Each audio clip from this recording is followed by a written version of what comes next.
ಎಲ್ಲ ಧ್ಯಾನ ಬಂಧುಗಳಿಗೆ, ಆತ್ಮ ಬಂಧುಗಳಿಗೆ ಅನಂತ ಕೋಟಿ ಕೋಟಿ ಪ್ರಣಾಮಗಳು. ಇಂದಿನ ಧ್ಯಾನ ಸ್ವಾಧ್ಯಾಯ ಸತ್ಸಂಗ ಕಾರ್ಯಕ್ರಮಕ್ಕೆ ತಮಗೆಲ್ಲರಿಗೂ ತುಂಬು ಹೃದಯದ ಸ್ವಾಗತ. ಮೊಟ್ಟ ಮೊದಲಿಗೆ ನಮ್ಮೆಲ್ಲರ ಧ್ಯಾನ ಗುರುಗಳಾದ ಪರಮ ಪೂಜ್ಯರಾದ ಬ್ರಹ್ಮರ್ಷಿ ಪಿತಾಮಹ ಡಾಕ್ಟರ್ ಸುಭಾಷ್ ಪತ್ರಿಜಿಯವರ ಚರಣ ಕಮಲಗಳಿಗೆ ವಂದಿಸುತ್ತ, ಗುರುಮಾತಾ ಸ್ವರ್ಣಮಾಲಾ ಅಮ್ಮನವರ ಪಾದ ಕಮಲಗಳಿಗೆ ನಮಿಸುತ್ತ, ನಮ್ಮೆಲ್ಲರ ಚೈತನ್ಯ ಶಕ್ತಿಯಾಗಿರ್ತಕ್ಕಂಥ ಮಹಾತಾರ್ ಬಾಬಾ ಅವರನ್ನ ನಮ್ಮ ಮಂದಿರದಲ್ಲಿ ಸ್ಮರಿಸುತ್ತ, ನನ್ನ ಗುರುಗಳಾದ ತಟವಾಲಿ ಬಾಬಾ, ಬರ್ಫಾನಿ ಬಾಬಾ, ಮಹದಾನಂದ ಬಾಬಾಜಿಯವರನ್ನ ನಮ್ಮ ಮಂದಿರದಲ್ಲಿ ಸ್ಮರಿಸುತ್ತ, ನಮ್ಮ ಮಾರ್ಗದರ್ಶಕ ಗುರುಗಳಾದ ಡಾಕ್ಟರ್ ಜೀವನ್ಧರ್ ಕೇತಪ್ಪ ಸರ್ ಅವರಿಗೆ ವಂದಿಸುತ್ತಾ, ಅಯ್ಯಪ್ಪ ಪಿಂಡಿ ಸರ್ ಅವರಿಗೆ ವಂದಿಸುತ್ತಾ, ಎಲ್ಲ ಆಸ್ಟ್ರಲ್ ಮಾಸ್ಟರ್ಸ್ ಗಳಿಗೆ, ಪಿರಮಿಡ್ ಮಾಸ್ಟರ್ಸ್ ಗಳಿಗೆ ವಂದಿಸುತ್ತಾ, ಸೀತಾಮಾತೆ, ಯಶೋಧರಾ ಮಾತೆ, ವಸುಂಧರಾ ಮಾತೆಯರಿಗೆ ವಂದಿಸುತ್ತಾ, ಅವರೆಲ್ಲರ ಚೈತನ್ಯ ಶಕ್ತಿಯೊಂದಿಗೆ ನಮ್ಮ ಚೈತನ್ಯ ಶಕ್ತಿಯನ್ನ ಅನುಸಂಧಾನಗೊಳಿಸುತ್ತಾ ನಾವಿಂದಿನ ಸ್ವಾಧ್ಯಾಯವನ್ನ ಆರಂಭಿಸೋಣ. ಮಾಸ್ಟರ್ಸ್, ನಿಮಗೆಲ್ಲ ಗೊತ್ತಿರೋ ಹಾಗೆ ಆತ್ಮಾಯಣದ ಸ್ವಾಧ್ಯಾಯ ಪಯಣದಲ್ಲಿ ನಾವಿದ್ದೆವು. ಈಗ 8ನೆಯ ಅಧ್ಯಾಯದಲ್ಲಿ ನಾವಿದ್ದೇವೆ. ಇದುವರೆಗೆ ಪೀಟರ್ ರೆಶಲೋ ಅವರು ತಮ್ಮ 2ನೆಯ ಸೂಕ್ಷ್ಮ ಶರೀರ ಯಾನವನ್ನ ಯಶಸ್ವಿಯಾಗಿ ಪೂರೈಸಿ ಆದ ನಂತರ ಅದರ ಕುರಿತು ವಿಶೇಷವಾಗಿರ್ತಕ್ಕಂತಹ ವಿವರವಾಗಿರ್ತಕ್ಕಂತಹ ಟಿಪ್ಪಣಿಗಳನ್ನ ಬರೆದು ಗುರುಗಳ ಮುಂದೆ ಪ್ರಸ್ತುತಪಡಿಸ್ತಾರೆ. ಅವರ ಭಾರತೀಯ ಗುರು ತುಂಬಾ ಪ್ರಸನ್ನರಾಗ್ತಾರೆ. ತಾನು ಏನೇನು ಸಂಗತಿಗಳನ್ನ ಹೇಳಿದ್ದೇನೋ ಅವೆಲ್ಲವುಗಳನ್ನ ಪ್ರಾಯೋಗಿಕವಾಗಿ ನೀನು ನಿಜ ಮಾಡಿ ತೋರಿಸಿದೆ ಅಂತಕ್ಕಂಥ ಒಂದು ಸಂತೋಷವನ್ನ ವ್ಯಕ್ತಪಡಿಸ್ತಾರೆ. ಅಷ್ಟೇ ಅಲ್ಲದೇನೆ ಅವರು ಕೂಡ ಆ 2 ದಿನಗಳ ಒಂದು ಟಿಪ್ಪಣಿಯನ್ನ ಕುರಿತು ಮತ್ತೆ ಅವರು ಕೂಡ ಕೆಲವೊಂದು ವಿಷಯಗಳನ್ನ ಹೇಳ್ತಾರೆ. ಆ ಮಾತುಗಳನ್ನ ಇವರು ಗಮನವಿಟ್ಟು ಕೇಳಲಿಕ್ಕೆ ಶುರು ಮಾಡ್ತಾರೆ. ಅವುಗಳಲ್ಲಿ ಮುಖ್ಯವಾಗಿರ್ತಕ್ಕಂಥ ವಿಷಯಗಳಂದ್ರೆ ನಿನ್ನನ್ನ ಲಂಡನ್ನಿನ ರಸ್ತೆಗಳೇ ಏಕೆ ಸೂಕ್ಷ್ಮ ಲೋಕಕ್ಕೆ ಕರೆದುಕೊಂಡು ಹೋದವು ಅಂತಕ್ಕಂಥದ್ದನ್ನ ಕುರಿತು ನಾನು ಹೇಳ್ತೀನಿ ಅಂತಾರೆ. ಯಾಕೆ ಲಂಡನ್ನ ರಸ್ತೆಗಳ ಮುಖಾಂತರ ಲಂಡನ್ನ ಮುಖಾಂತರನೇ ನಿನಗೆ ಸೂಕ್ಷ್ಮ ಶರೀರಯಾನವನ್ನ ಕರ್ಕೊಂಡು ಹೋಗ್ಲಾಯ್ತು ಅಂತಕ್ಕಂಥದ್ದಕ್ಕೆ ಅವ್ರು ಏನ್ ಹೇಳ್ತಾರೆ ಅಂತಂದ್ರೆ, ಸಾಮಾನ್ಯವಾಗಿ ಸೂಕ್ಷ್ಮ ಶರೀರದ ಮೂಲಕ ಯಾವ ವ್ಯಕ್ತಿಯನ್ನ, ಯಾವ ಆತ್ಮವನ್ನ ಕರ್ಕೊಂಡು ಹೋಗ್ತಾ ಇರ್ತಾರಲ್ಲ, ಅವರು ಜಗತ್ತಿನ ಯಾವುದೇ ನಗರಕ್ಕೆ ಹೋದ್ರು ಕೂಡ ಆ ನಗರ ಅವರಿಗೆ ಚಿರಪರಿಚಿತ ಅಂತ ಅನಿಸ್ತದ ಅಂತಕ್ಕಂಥ ಮಾತುಗಳನ್ನ ಹೇಳ್ತಾರೆ. ಯಾಕಂತಂದ್ರೆ ಆ ಸೂಕ್ಷ್ಮ ಲೋಕ ಅನ್ನೋದು ಕಲ್ಪನಾ ಲೋಕ ಆಗಿರ್ತದ. ಇವರ ವಿಚಾರ ಏನಿರ್ತದೆ, ಇವರ ತಲೆಯಲ್ಲಿ ಏನಿರ್ತದೆ, ಇವ್ರು ಏನು ನೋಡಿದಾರೋ ಅದೇ ಅಲ್ಲಿ ಕಾಣ್ತಾ ಇರುತ್ತೆ. ಅದು ಈ ಭೂಲೋಕದ ಒಂದು ಜೆರಾಕ್ಸ್ ಕಾಪಿ ಆಗಿರ್ತದ ಅಂತಕ್ಕಂಥ ಮಾತುಗಳನ್ನ ಹೇಳ್ತಾರೆ. ಹೀಗಾಗಿ ಪೀಟರ್ ರೆಶಲೋ ಅವರು ಲಂಡನ್ನಿನವರಾಗಿರೋದ್ರಿಂದ, ಲಂಡನ್ನಿನ ಒಂದು ಚಿರಪರಿಚಯ ಅವರಿಗಿರೋದ್ರಿಂದ ಆ ಸೂಕ್ಷ್ಮ ಲೋಕದಲ್ಲಿ ಹೋದಾಗ್ಲೂ ಕೂಡ ಅವರ ತಲೆಯಲ್ಲಿ ಅವೇ ಕಟ್ಟಡಗಳು, ಅವೇ ಎಲ್ಲ ಪ್ರದೇಶಗಳು ಅವರ ವಿಚಾರದಲ್ಲಿ ಬರ್ತಾ ಇರ್ತವೆ. ಅವುಗಳ ಮುಖಾಂತರನೇ ಅವರ ಯಾತ್ರೆ ಆಗ್ತದ ಅಂತಕ್ಕಂಥ ಮಾತುಗಳನ್ನ ಹೇಳ್ತಾರೆ. ಹೀಗೆ ಯಾರು ಯಾವ ದೇಶಕ್ಕೆ ಸಂಬಂಧಪಟ್ಟಿರ್ತಾರೋ ಅದರ ಒಂದು ಚಿತ್ರಣನೇ ಅಲ್ಲಿ ಬರುತ್ತೆ ಅಂತಕ್ಕಂಥ ಮಾತುಗಳನ್ನ ಹೇಳ್ತಾರೆ. ಅಷ್ಟೇ ಅಲ್ದೇನೆ ಅಲ್ಲಿ ನಡೀತಕ್ಕಂಥ ಎಲ್ಲ ಸಂಗತಿಗಳನ್ನ, ಅಲ್ಲಿ ಕಲಾಕಾರರು, ಸಂಗೀತಜ್ಞರ ಬಗ್ಗೆ ಮತ್ತೊಂದ್ಸರಿ ಹೇಳ್ತಾರೆ. ಆಮೇಲೆ ಅಕಾಡೆಮಿಯ ಬಗ್ಗೆ ನಾನು ಇಷ್ಟೊಂದು ಯಾಕೆ ಪ್ರಾಮುಖ್ಯತೆಯನ್ನ ಕೊಟ್ಟೆ, ಅಲ್ಲಿ ಎಷ್ಟೋ ಸಮಯವನ್ನ ವ್ಯಯ ಮಾಡಿ ಅದ್ರ ಬಗ್ಗೆ ಯಾಕೆ ನಿನಗೆ ಹೇಳಿದೆ ಅನ್ನೋದಕ್ಕೆ 2 ಕಾರಣಗಳನ್ನ ಕೊಡ್ತಾರೆ. ಒಂದನೇದು, ಸೂಕ್ಷ್ಮ ಲೋಕದಲ್ಲಿರ್ತಕ್ಕಂತಹ ಜನರು ಯಾವುದೇ ಒಂದು ವಿಶೇಷ ಕಲೆ ಮತ್ತು ತರಬೇತಿಯನ್ನ ಪಡೆಯಬೇಕಾದ್ರೆ ಆ ಒಂದು ಅಕಾಡೆಮಿಯ ಒಂದು ಕಟ್ಟಡ ಏನದಲ್ಲ, ಅದು ಒಂದು ಪ್ರಶಿಕ್ಷಣ ಕೇಂದ್ರ ಆಗಿದೆ, ಅವರಿಗೆ ತರಬೇತಿಯನ್ನ ಕೊಡ್ತಕ್ಕಂತಹ ಕೇಂದ್ರ ಆಗಿದೆ. ಅಲ್ಲಿ ಅನೇಕ ಆತ್ಮಗಳು ಎಷ್ಟೋ ದಿವಸಗಳವರೆಗೆ ಆ ಶಿಕ್ಷಣವನ್ನ ಪಡೆದುಕೊಂಡು ಅದನ್ನ ಪ್ರಾಯೋಗಿಕವಾಗಿ ಜಾರಿಗೆ ತರುವ ಸಲುವಾಗಿ ಜನ್ಮವನ್ನ ತೆಗೆದುಕೊಂಡು ಭೂಮಿಗೆ ಬರ್ತಾರೆ ಅಂತಕ್ಕಂಥ ಸಂಗತಿಗಳನ್ನ ಹೇಳ್ತಾರೆ. ಅಷ್ಟೇ ಅಲ್ಲದೇನೆ ಆ ಒಂದು ಕಟ್ಟಡವನ್ನ ನಿನ್ನ ಮನಸ್ಸಿನಲ್ಲಿ ನೀನು ಅಚ್ಚೊತ್ತಿಕೊಳ್ಳು ಅಂತಕ್ಕಂಥ ಮಾತುಗಳನ್ನ ಸಾಕಷ್ಟು ಬಾರಿ ಅವರಿಗೆ ಹೇಳ್ತಾರೆ. ಯಾಕಂತಂದ್ರೆ ಆ ರೀತಿ ಒಂದು ಮನಸ್ಸಿನಲ್ಲಿ ಅದನ್ನ ಅಚ್ಚೊತ್ತಿಕೊಂಡಾಗ ಅವರ ಮುಂದಿನ ಸೂಕ್ಷ್ಮ ಶರೀರಯಾನಗಳು ಸುಲಭ ಆಗ್ತಾವು. ಮನಸ್ಸಿನಲ್ಲಿ ಆ ಕಟ್ಟಡದ ಚಿತ್ರಣ ಬಂದ್ರೆ ಸಾಕು, ಅವರು ಆ ಕಟ್ಟಡದ ಎದುರು ಬಂದು ಪ್ರತ್ಯಕ್ಷರಾಗ್ತಾರೆ. ಅದೇ ರೀತಿ ಪೀಟರ್ ರೆಶಲೋ ಅವ್ರಿಗೂ ಆಗಿರ್ತಕ್ಕಂಥದ್ದು ನಮ್ಗೆ ಗೊತ್ತಾಗ್ತದೆ. ಹೀಗೆ ಮಾತಾಡ್ತಾ ಅವರು ಅಲ್ಲಿ ನಡೀತಕ್ಕಂಥ ಈ ಒಂದು ಕಾರ್ಯಕ್ರಮ, ಸಂಗೀತ ಕಾರ್ಯಕ್ರಮದ, ಅದ್ಭುತ ಸಂಗೀತ ಕಾರ್ಯಕ್ರಮದ ಕುರಿತು ಮತ್ತೆ ಟಿಪ್ಪಣಿಗಳನ್ನು ಮಾಡ್ತಾರೆ. ಅವರು ಎಷ್ಟು ಪ್ರಾಮಾಣಿಕವಾಗಿ ನಿಷ್ಠೆಯಿಂದ ತಮ್ಮ ಕೆಲಸಗಳನ್ನ, ತಮಗೆ ಒಪ್ಪಿಸಲಾಗಿರ್ತಕ್ಕಂಥ ಕೆಲಸಗಳನ್ನ ಮಾಡ್ತಾರೆ. ತಮ್ಮ ಕಾರ್ಯದ ಉತ್ಕೃಷ್ಟತೆಯಲ್ಲಿ ಅಡಚಣೆ ಉಂಟು ಮಾಡ್ತಕ್ಕಂಥ ಯಾವುದೇ ಹೊರಗಿನ ಶಕ್ತಿಗಳ ಮೇಲೆ ಶಕ್ತಿಗಳು ತಮ್ಮ ಮೇಲೆ ಪ್ರಭಾವ ಬೀರ್ಲಿಕ್ಕೆ ಅವರು ಅವಕಾಶ ಮಾಡಿಕೊಡುವುದಿಲ್ಲ ಅಂತಕ್ಕಂಥ ಸಂಗತಿಗಳನ್ನ ಹೇಳ್ತಾರೆ. ಮುಂದುವರಿಯುತ್ತಾ ಆನಂತರ ಏನಾಗುತ್ತದೆ ಎಂಬುದನ್ನು ತಿಳಿದುಕೊಳ್ಳಲು ನಮಗೆ ಸ್ವಲ್ಪ ಸಮಯದವರೆಗೆ ವಿಷಯಾಂತರ ಮಾಡಬೇಕಾಯಿತು ಅಂತ ಹೇಳ್ತಾರೆ. ಬಹುಶಃ ನೀನು ನಿನ್ನ ವಿಕಾಸ ವ್ಯವಸ್ಥೆಯಲ್ಲಿ ದೀಕ್ಷಿತವಾದ ಗುರು ಮತ್ತು ಶಿಷ್ಯ ಶಬ್ದಗಳನ್ನ ಕೇಳಿರಬಹುದು. ಈ ವಿಕಾಸ ವ್ಯವಸ್ಥೆಯಲ್ಲಿ ಗುರು ಮತ್ತು ಶಿಷ್ಯ ಅಂತಕ್ಕಂಥ ಶಬ್ದಗಳನ್ನ ನೀನು ಕೇಳಿರಬಹುದು. ಅವರ ಪಾತ್ರ ಈ ಸೂಕ್ಷ್ಮ ಲೋಕದಲ್ಲಿ ಯಾವ ರೀತಿಯಾಗಿ ಇರ್ತದೆ ಅಂತಕ್ಕಂಥದನ್ನ ಕುರಿತು ಅವ್ರಿಗೆ ಹೇಳ್ತಾರೆ. ಅವುಗಳ ಕುರಿತಾಗಿ ಬಹಳ ಕಡಿಮೆ ಬರೆಯಲ್ಪಟ್ಟಿದೆ ಅಂತ ಹೇಳ್ತಾರೆ. ಈ ಕುರಿತು ವಾಸ್ತವವಾಗಿ ಆತನು ಪರಿಪೂರ್ಣರಾದ ಕೆಲವು ವಿಶೇಷಜ್ಞರ ನಿಯಂತ್ರಣ ಮತ್ತು ಮಾರ್ಗದರ್ಶನದಲ್ಲಿ ಇರುತ್ತಾನೆ. ಆತ್ಮವು ಸಾಮಾನ್ಯವಾಗಿ ವಿಶೇಷಜ್ಞರ ನಿಯಂತ್ರಣ ಮತ್ತು ಮಾರ್ಗದರ್ಶನದಲ್ಲಿ ಇರ್ತಾರೆ. ಈ ವಿಶೇಷಜ್ಞರು ಸಾಮಾನ್ಯವಾಗಿ ಇವರು ಕೂಡ ಸಾವಿರಾರು ವರ್ಷಗಳ ಮೊದಲು ನಿನ್ನಂತೆನೆ ಇದ್ದರು, ಸಾಮಾನ್ಯರಂತೆ ಇರ್ತಾರೆ. ಭೌತಿಕ ಜಗತ್ತಿನಲ್ಲಿ ಜನನ ಮರಣ ಚಕ್ರವನ್ನ ಪೂರ್ಣಗೊಳಿಸಿ ಆದ ಮೇಲೆ ಭೌತಿಕ ಜಗತ್ತು ಅವರಿಗೆ ಕಲಿಸಬೇಕಾದಂತಹ ಪಾಠಗಳನ್ನೆಲ್ಲ ಕಲಿತುಕೊಂಡಿರ್ತಾರೆ. ಮಾನವತೆಯ ಕುರಿತು ಅವರಿಗೆ ಇರ್ತಕ್ಕಂತಹ ಒಂದು ವಿಶೇಷ ಪ್ರೀತಿ, ವಿಕಸಿತ ಪ್ರೇಮದ ಕಾರಣದಿಂದಾಗಿ ಅವರು ಅಲ್ಲಿಯೇ ಇರ್ತಕ್ಕಂಥ ಒಂದು ನಿರ್ಣಯವನ್ನ, ಅಂದ್ರೆ ಸೂಕ್ಷ್ಮ ಲೋಕದಲ್ಲಿಯೇ ಇರುವ ಒಂದು ನಿರ್ಣಯವನ್ನ ಕೈಕೊಂಡಿರ್ತಾರೆ. ಆ ಗ್ರಹದ ವಿಕಾಸಕ್ಕಾಗಿ ತಮ್ಮ ಕೊಡುಗೆಯನ್ನ ಕೊಡುವುದು, ಆ ಮೇಲಿನ ಗ್ರಹದ ವಿಕಾಸಕ್ಕಾಗಿ ತಮ್ಮ ಕೊಡುಗೆಯನ್ನ ಕೊಡ್ಲಿಕ್ಕೆ ಅವರು ಇಷ್ಟಪಡ್ತಾ ಇರ್ತಾರೆ. ಅದಕ್ಕಾಗಿ ಅವರು ತ್ಯಾಗವನ್ನ ಮಾಡ್ಲಿಕ್ಕೆ ಸಿದ್ಧರಿರ್ತಾರೆ. ಇಂಥ ವಿಶೇಷಜ್ಞರನ್ನೇ ನಾವು ಒಮ್ಮೊಮ್ಮೆ ಗುರು ಅಂತ ಹೇಳಿ ಕರಿತೀವಿ ಅಂತ ಹೇಳಿ ಹೇಳ್ತಾರೆ.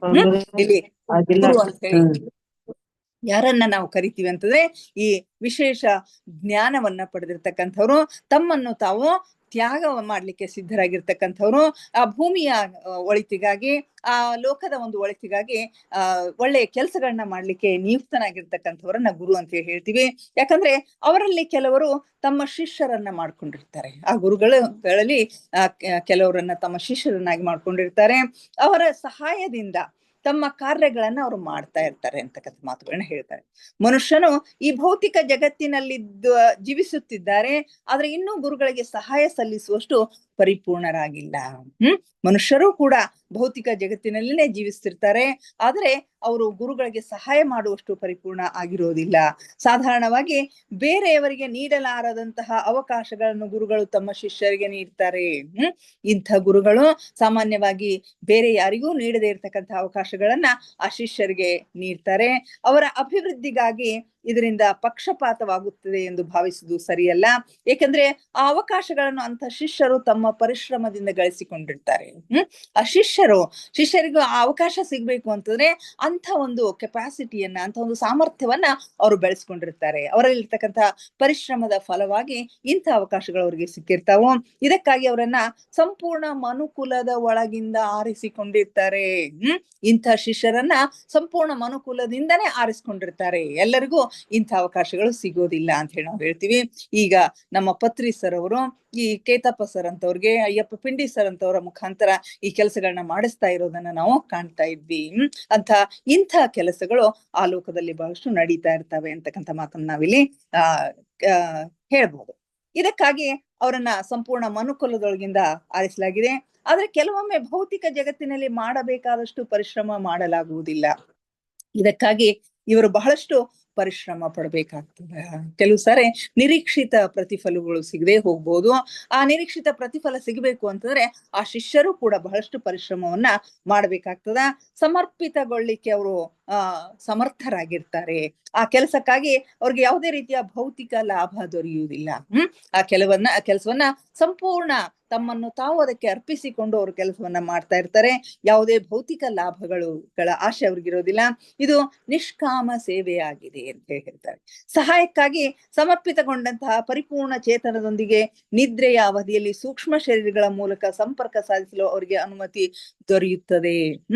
ಇಂಥ ಶಿಷ್ಯರಿಗೆ ಸಹಾಯಕ್ಕಾಗಿ ಸಮರ್ಪಿತಗೊಂಡಂತಹ ಪರಿಪೂರ್ಣ ಚೇತನದೊಂದಿಗೆ ನಿದ್ರೆಯ ಅವಧಿಯಲ್ಲಿ ಸೂಕ್ಷ್ಮ ಶರೀರಗಳ ಮೂಲಕ ಸಂಪರ್ಕವನ್ನ ಸಾಧಿಸಲಿಕ್ಕೆ ಅವರಿಗೆ ಅನುಮತಿ ದೊರೆತಾ ಇರುತ್ತೆ. ಇಂಥ ಸೂಕ್ಷ್ಮ ಲೋಕದ ಕಾರ್ಯಗಳನ್ನ ಮಾಡುವಾಗ ಅವರು ನಿದ್ರೆಯಲ್ಲಿ ಇದ್ದಂತಹ ಸಂದರ್ಭದಲ್ಲಿ ಸೂಕ್ಷ್ಮ ಲೋಕವನ್ನ ಪ್ರವೇಶ ಮಾಡಿ ಇಂಥ ಕೆಲಸಗಳನ್ನ ಮಾಡ್ಲಿಕ್ಕೆ, ಆ ಒಂದು ಚೈತನ್ಯವನ್ನ ಕಾಪಾಡಿಕೊಂಡು ಹೋಗ್ಲಿಕ್ಕೆ ಇವರಿಗೆ ಅವಕಾಶಗಳನ್ನ ಮಾಡಿಕೊಡ್ತಾ ಇರ್ತಾರೆ. ಇದುವೇ ಅವರಿಗೆ ದೊರೀತಕ್ಕಂತಹ ಒಂದು ಬಹುದೊಡ್ಡ ಬಹುಮಾನ, ಬೇರೆ ಯಾರಿಗೂ ಸಿಗದೆ ಇರ್ತಕ್ಕಂತಹ ಒಂದು ಬಹುಮಾನವಾಗಿದೆ. ಆ ಪರಿಪೂರ್ಣರೊಂದಿಗೆ ಇವರು ಕಾರ್ಯನಿರ್ವಹಿಸ್ತಾ ಇರ್ತಾರೆ. ಆ ಪರಿಪೂರ್ಣರು ಅಂದ್ರೆ ಆ ಪರಿಪೂರ್ಣ ಗುರುಗಳ ಜೊತೆಗೆ ಇವರು ಕೆಲಸವನ್ನ ಮಾಡ್ತಾ ಇರ್ತಾರೆ ಅಂತಕ್ಕಂಥ ಮಾತನಲ್ಲಿ ಹೇಳ್ತಾರೆ. ಅಂಥ ಶಿಷ್ಯರನ್ನು ಎಷ್ಟೋ ಜನ್ಮಗಳ ಕಾರ್ಯ ಮತ್ತು ವಿಶೇಷ ತರಬೇತಿಯ ನಂತರ ದೀಕ್ಷೆಗಾಗಿ ತಯಾರುಗೊಳಿಸಲಾಗುತ್ತೆ. ಇಂಥ ಶಿಷ್ಯರನ್ನ ಆಯ್ದುಕೊಂಡು ಅವರ ಮುಖಾಂತರ ಈ ಭೂಮಿಯ ಮೇಲೆ ಏನೆಲ್ಲ ಕೆಲಸಗಳನ್ನ ಮಾಡಬೇಕಾಗಿದೆಯೋ ಆ ಕೆಲಸಗಳಿಂದ ಲಕ್ಷಾಂತರ ಜನರಿಗೆ ಲಾಭ ಆಗ್ತಕ್ಕಂಥ ಒಂದು ಕೆಲಸಗಳನ್ನ ಅವರು ಮಾಡ್ತಾ ಇರ್ತಾರೆ.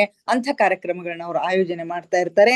ಇಂಥ ಶಿಷ್ಯರನ್ನ ಎಷ್ಟೋ ಜನ್ಮಗಳ ಕಾರ್ಯ ಮತ್ತು ವಿಶೇಷ ತರಬೇತಿ ನಂತರ ಅವ್ರಿಗೆ ದೀಕ್ಷೆಯನ್ನ ಕೊಡ್ತಾರಂತೆ. ಅವರಿಗೆ ದೀಕ್ಷೆಗಾಗಿ ತಯಾರುಗೊಳಿಸಲಾಗುತ್ತೆ. ಈ ದೀಕ್ಷೆಯು ಅವರಿಗೆ ಎಂಥ ಶಕ್ತಿಯನ್ನು ನೀಡುತ್ತದೆ ಎಂದರೆ ಅದರಿಂದ ಅವರು ಇತರ ಸಾಮಾನ್ಯ ಜನರಿಂದ ಭಿನ್ನರಾಗ್ತಾರೆ. ದೀಕ್ಷೆಯ ನಂತರ ಇವರು ಸಾಮಾನ್ಯ ಜನರಿಂದ ಭಿನ್ನವಾಗಿ ಕಾಣ್ತಾರೆ. ಅವರು ಇತರರ ಮನಸ್ಸನ್ನು ಓದುವ ಕಲೆಯನ್ನ ಬೆಳೆಸ್ಕೊಳ್ತಾರೆ. ಈ ದೀಕ್ಷೆ ಆದ ನಂತರ ಅವ್ರಿಗೆ ಎಂಥ ಶಕ್ತಿ ಸಿಗ್ತದಂತಂದ್ರೆ ಇತರರ ಮನಸ್ಸಿನಲ್ಲಿ ಏನಿದೆ ಅಂತಕ್ಕಂಥದ್ದನ್ನ ಓದುವ ಒಂದು ಕಲೆ ಅವರಿಗೆ ಕರಗತ ಆಗುತ್ತೆ. ಆದ್ರೆ ಅವ್ರು ಎಲ್ಲಿಯವರೆಗೆ ಹೆಚ್ಚು ಮುಂದುವರಿಯುವುದಿಲ್ಲವೋ ಅಲ್ಲಿಯವರೆಗೆ ಕೇವಲ ಇತರರ ಸಹಾಯಕ್ಕಾಗಿ ಈ ಶಕ್ತಿಯನ್ನು ಪ್ರಯೋಗ ಮಾಡುತ್ತಿರುತ್ತಾರೆ.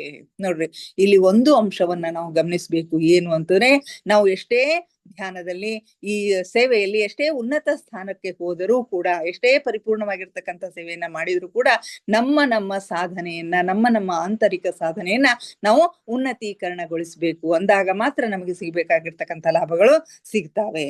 ಎಲ್ಲಿವರೆಗೆ ಅವರು ಹೆಚ್ಚು ಮುಂದುವರಿಯುವುದಿಲ್ವೋ ಅಲ್ಲಿಯವರೆಗೆ ಕೇವಲ ಇತರರ ಸಹಾಯಕ್ಕಾಗಿ ಆ ಶಕ್ತಿಯನ್ನ ಪ್ರಯೋಗ ಮಾಡ್ತಾರೆ ಅಂತ ಹೇಳ್ತಾರೆ. ನಾನು ನಿನಗೆ ಯಾವ ರೀತಿ ಕೇವಲ ಸೂಕ್ಷ್ಮ ಮತ್ತು ಭೌತಿಕ ಸ್ತರದ ಚೇತನದ ಅವಿಚ್ಛಿನ್ನತೆಯನ್ನು ಕಾಪಾಡಿಕೊಳ್ಳಲು ಕಲಿಸಿದ್ದೇನೆಯೋ ಅದೇ ರೀತಿಯಾಗಿ ಅವ್ರಿಗೆ ಎಲ್ಲ ಸ್ತರದಲ್ಲಿಯೂ ಚೇತನದ ನಿರಂತರತೆಯನ್ನು ಕಾಪಾಡಿಕೊಳ್ಳುವುದು ಕಠಿಣ ಕಾರ್ಯವಾಗಿದೆ. ನಾನು ಯಾವ ರೀತಿ ನಿನಗೆ ಆ ಭೌತಿಕ ಸ್ತರ ಮತ್ತು ಸೂಕ್ಷ್ಮ ಸ್ತರದಲ್ಲಿ ಆ ಒಂದು ಚೇತನತೆಯ ನಿರಂತರತೆಯನ್ನ ಕಾಪಾಡಿಕೊಳ್ಳಿಕ್ಕೆ ನಾನು ಯಾವ ರೀತಿ ನಿನಗೆ ತರಬೇತಿಯನ್ನ ಮಾಡಿದ್ದೇನಲ್ಲ, ಅದೇ ರೀತಿ ಅವರು ಕೂಡ ಈ ಸೂಕ್ಷ್ಮ ಲೋಕದ ಎಲ್ಲ ಸ್ತರಗಳಲ್ಲಿನೂ, ಎಲ್ಲ ವಲಯಗಳಲ್ಲಿನೂ ಆ ಚೇತನದ ನಿರಂತರತೆಯನ್ನ ಕಾಪಾಡಿಕೊಳ್ತಕ್ಕಂಥ ಒಂದು ಕೆಲಸವನ್ನ ಮಾಡ್ತಾ ಇರ್ತಾರೆ. ಇಂಥವರು ಅವಶ್ಯಕತೆ ಅನಿಸಿದ್ರೆ ಜಗತ್ತಿನಲ್ಲಿ ಚಮತ್ಕಾರ ಎನಿಸುವಂತ ಕಾರ್ಯಗಳನ್ನು ಮಾಡ್ತಾರೆ ಅಂತ ಹೇಳ್ತಾರೆ. ಅವಶ್ಯಕತೆ ಅನಿಸಿದ್ರೆ ಚಮತ್ಕಾರ ಅಂತಕ್ಕಂತಹ ಕೆಲಸಗಳನ್ನು ಕೂಡ ಅವ್ರು ಮಾಡ್ತಾ ಇರ್ತಾರೆ.